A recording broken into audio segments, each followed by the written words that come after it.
Hi, I'm Scott Rickel. Welcome back to the Hegg blog.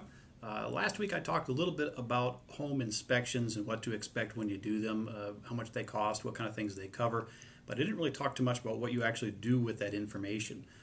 Once that inspector has gone through the house and gives you a report back, that is your chance to open negotiations again with the seller.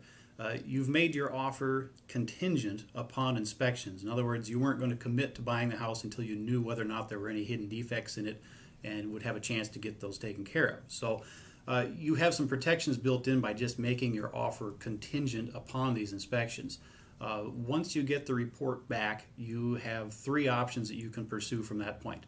Number one, you can just simply accept the house in its current condition and waive your contingency. In other words, commit to actually going through and closing with the transaction. Number two, the most common is you open negotiations. In your contract, you set forth a certain number of days for which you could negotiate with the seller again about any defects you find. So let's say you find something hidden like electrical defects, for example, and it's you get an estimate saying it's going to cost $300 to fix this. You put this on an addendum on a piece of paper, you hand it back to the seller saying, I will lift my contingency if the seller will correct this problem for the cost of $300. Now, they don't have to do it.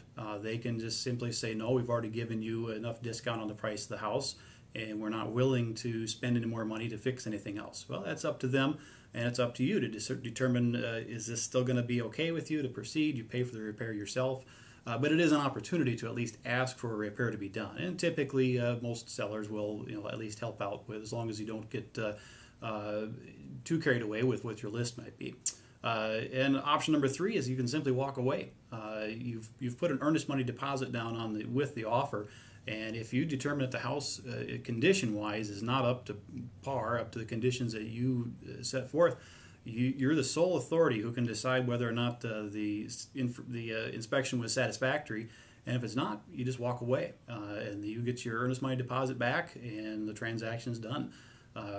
Not the best way to do it usually, unless you find a defect that is just far beyond what you expected. But typically, it's better to try to negotiate a fix with somebody. So that's what inspections are for.